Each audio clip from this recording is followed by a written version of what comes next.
There, Carol.vanlandingham with eXp Realty.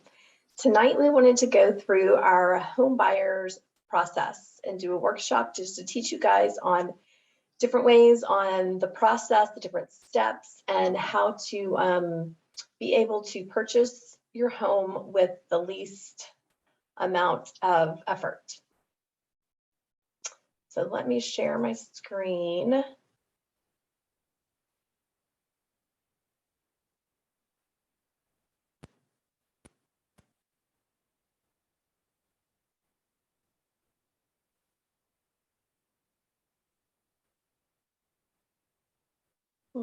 Just a second.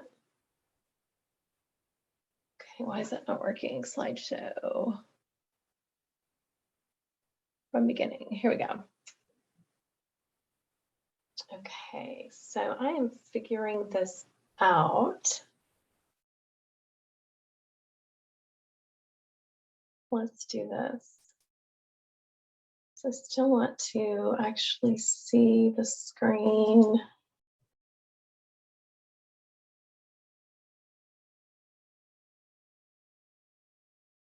So if I want to share, I don't want to share the whole thing. Let's see here. View, speaker, gallery, share.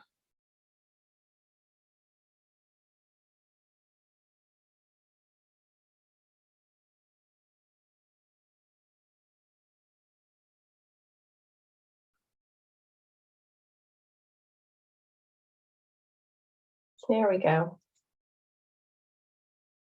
Okay, so tonight we're going to talk about the home buying journey, and we want to make sure that you find the right home for you and your family. So the first step in the home buyer process is the importance of working with your realtor agent.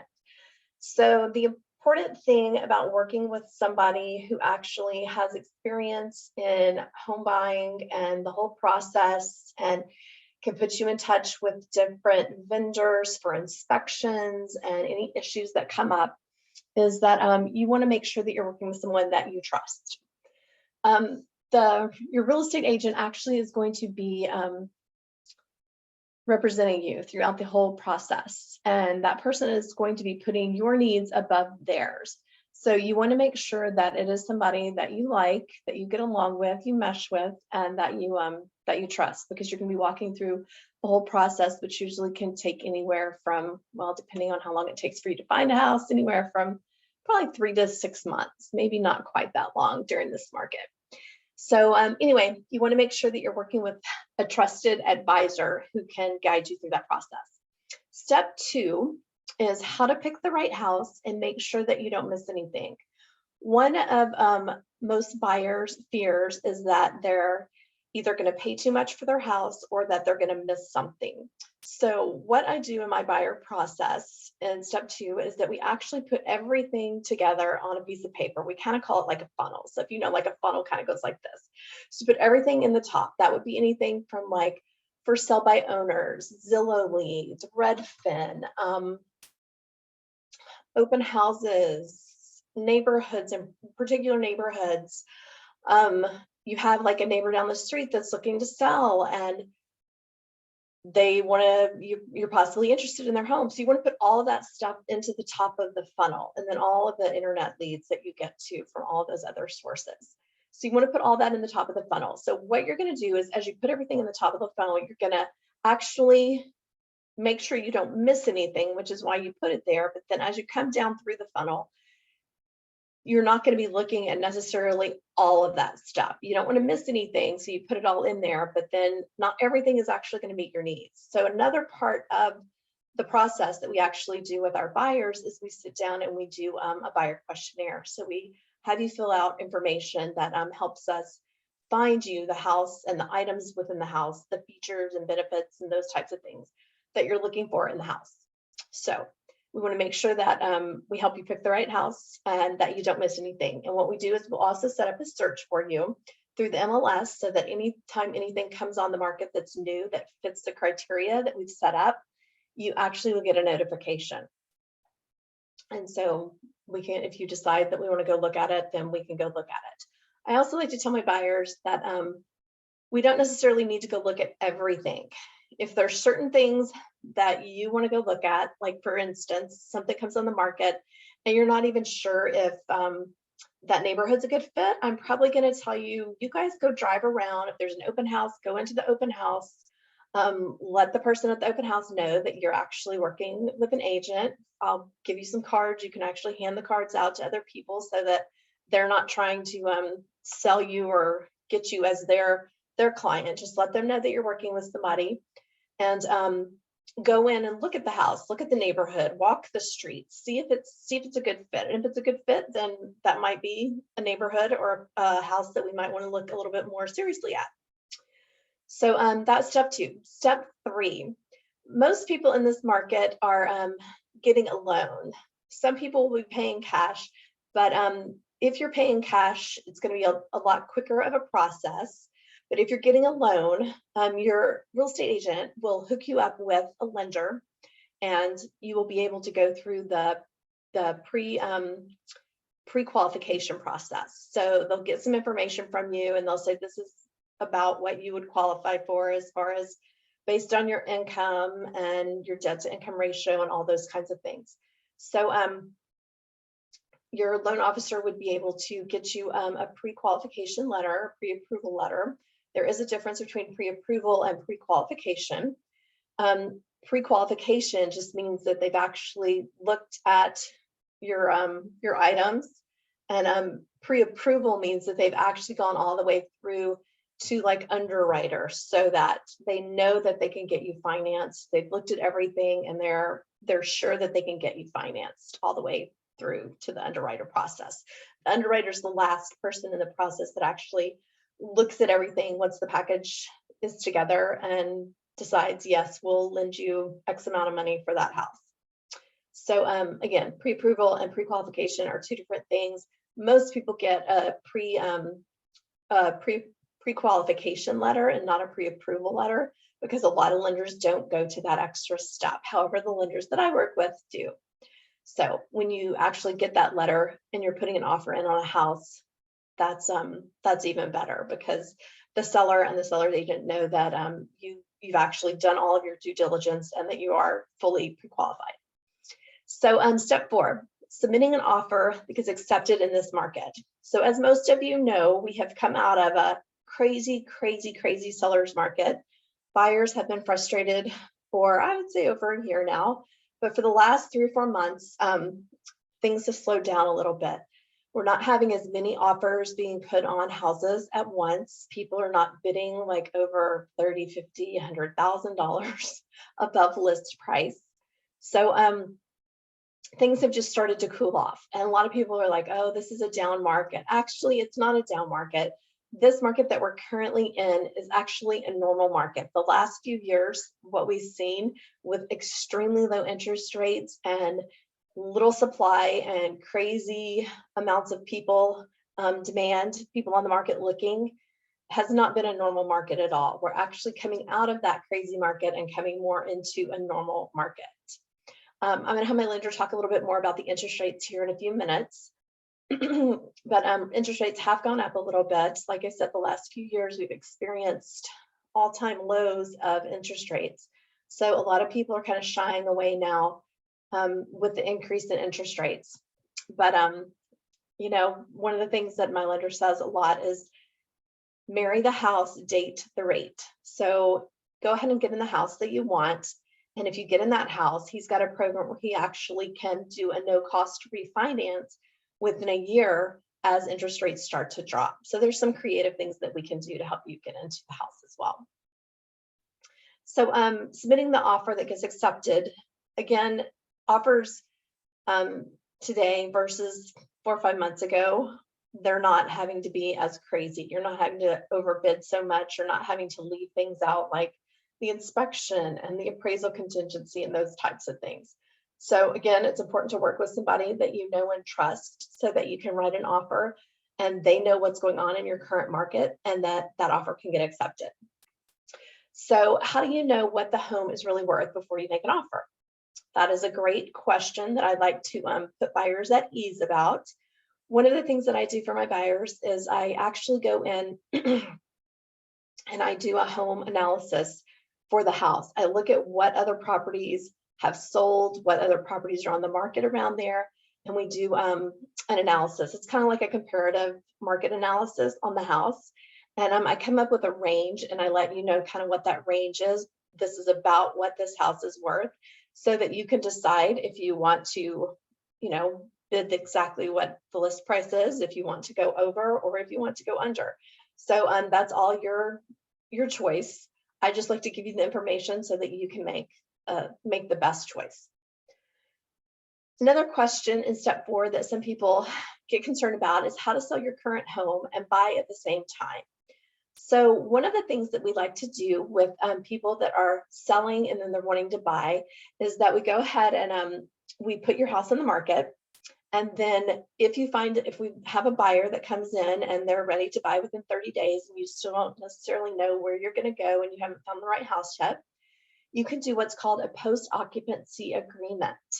So the post-occupancy agreement basically says that you guys will close on X day and that the buyer for your house will actually rent back your house to you for up to 60 days. You can't really go over 60 days because that's the legalities of the post-occupancy agreement, but you can go up to 60 days. So that gives you those extra 2 months post-closing to be able to find the house, get the inspection done, get everything done for the house that you're moving into before you actually have to move out of your house. Okay. Step 5, earnest money. A lot of people have questions about their earnest money. What is earnest money? Earnest money is actually the good faith gesture estimate that you put forth as the buyer to the seller saying, I'm serious about purchasing your house. I'm putting this money down to show you that I'm serious. And the title company holds that earnest money in an escrow account until closing. Usually in Colorado, the earnest money is anywhere from 1% to 2% of the purchase price. So if the purchase price is $500,000, then your earnest money is going to be anywhere from $5,000 to $10,000. That money actually goes towards your down payment. So let's say that you're buying a $500,000 house and you're getting a loan for, $400,000. And you put down $10,000. So that $10,000 is going to come off of the $500 so that you're only going to owe the $490. So then you would only owe the $90,000 and then you could finance the $400. So one other concern that a lot of buyers have is how do I make sure that I don't lose my earnest money? Well, that goes back to the first thing is that you need to really work with someone that you know, that you trust, because your real estate agent is going to be making sure that you adhere to all of the dates and deadlines. And one of the things that we're going to get into in step 6 are the contingencies in the purchase contract. And all of those contingencies, if you miss a date or deadline, the purpose of the earnest money is if you miss those dates and deadlines is that the seller can then keep the earnest money and not sell you the house. So you want to make sure that you're protecting your earnest money so that you're making sure that you're meeting all of those different contingencies. So let's go ahead and go into step 6. What are those contingencies in the purchase contract? The first thing is the inspection contingency. Usually after you go under contract, the first few days you're going to do an inspection of the house. You're going to have your inspector come in. They're going to look at everything from plumbing to electrical to the roof to cracks in the sidewalk to foundation issues. A lot of inspection companies test for radon. That's pretty prevalent here in Colorado. So you're going to have your inspection, and they're going to go through and do all of that. One of the things that you want to do is you want to show up at your inspection towards the end of the inspection. You don't want to get there like right when, usually the inspection takes 3 to 4 hours. You don't want to get there and stay there the whole day with the inspector because he needs to be able to walk through and do the full inspection without having distractions. So you want to show up about 45 minutes to an hour before he's he's fully finished, and then he can go over all of the things that he has concerns about and walk you through the property. So once you have the inspection, you can come back and you can say, okay, I have these issues that I would like the seller to fix.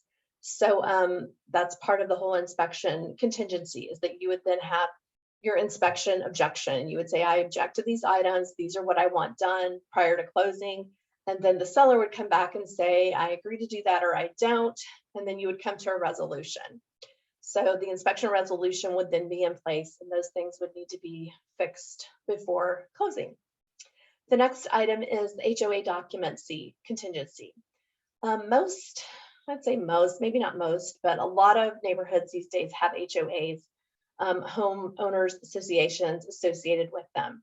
And could be all kinds of different guidelines within the HOA that you need to be able to review and adhere for. Some HOAs have things like you can't have certain dogs, or you can't have certain pets, or the height of a fence, or just different things like that. So you need to be able to read through all of that information. And again, if there's something in there that comes up that you decide that is a deal killer for you and you can't adhere to that, then you can actually get out of the contract due to the HOA contingency. The next one is the appraisal contingency. The appraisal contingency depends on your loan. If you're doing a conventional loan, the appraisal contingency usually takes about maybe 7 to 14 days for the appraisal to happen. And then with a conventional loan, if it comes back and the appraisal comes back and it's not at your purchase price, then you have leeway to actually negotiate with the seller to be able to, he can either lower the purchase price, or you can just bring more cash to closing to make up for that appraisal contingency.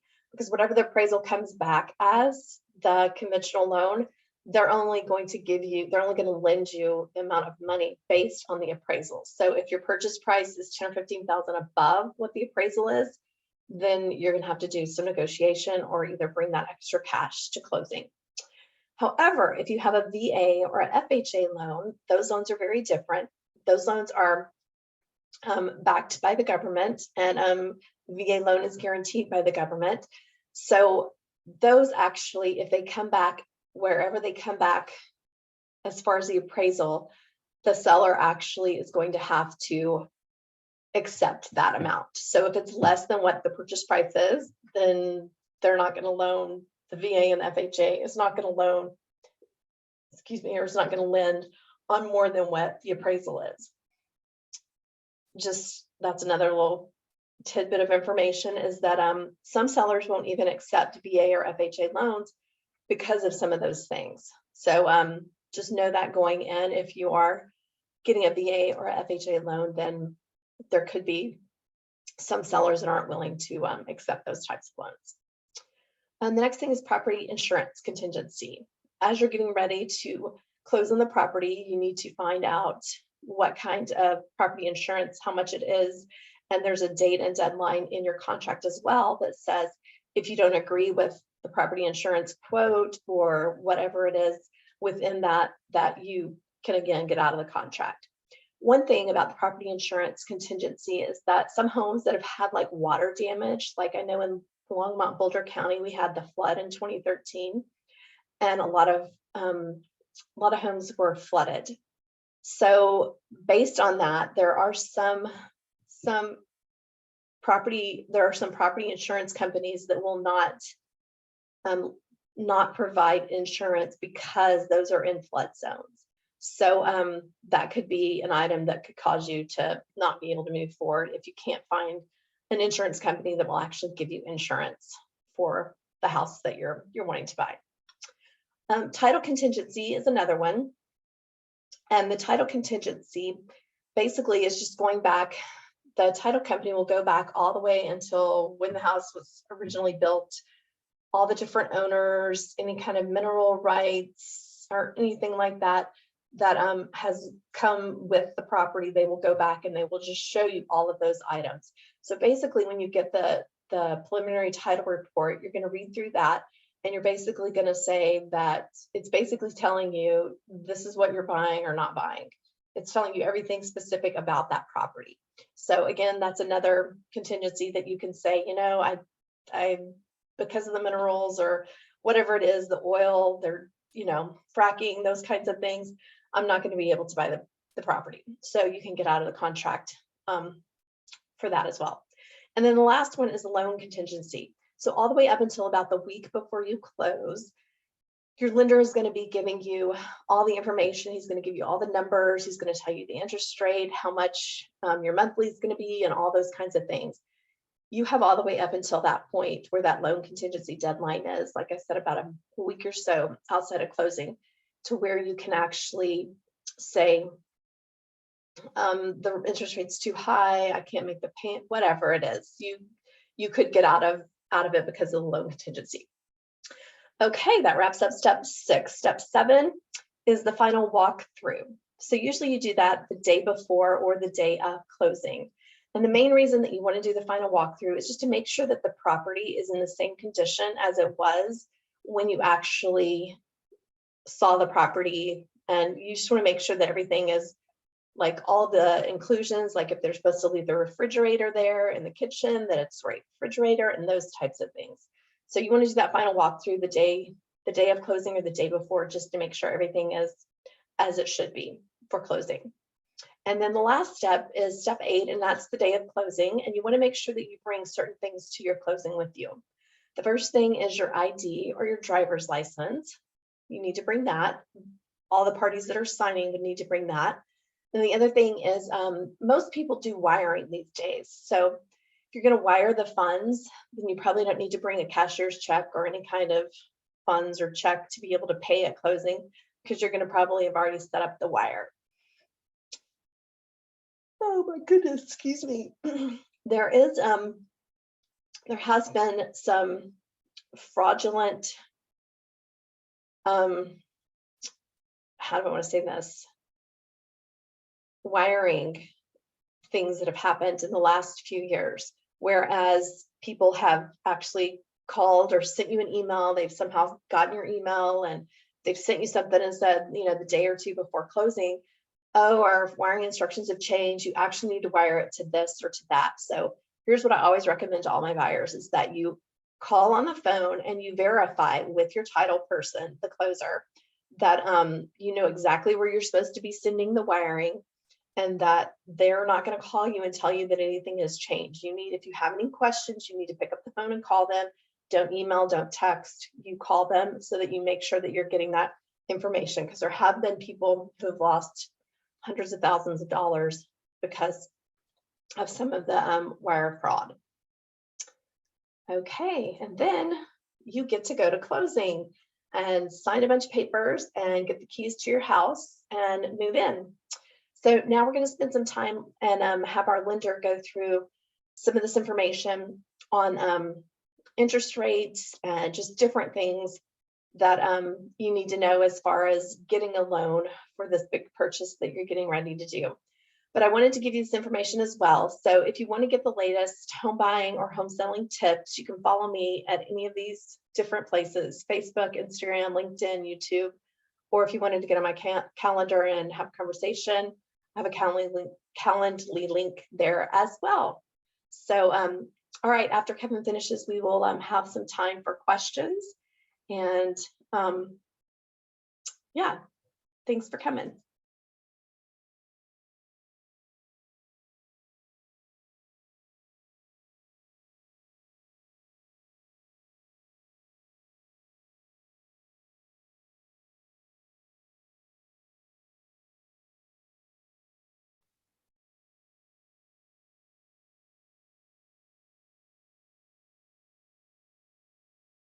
So here we go.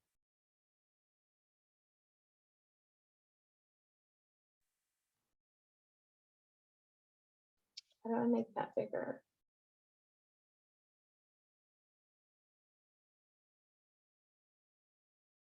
Huh.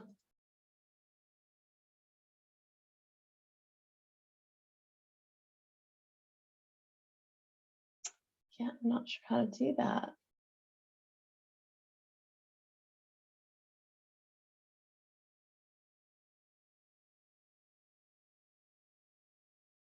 Oh, crud.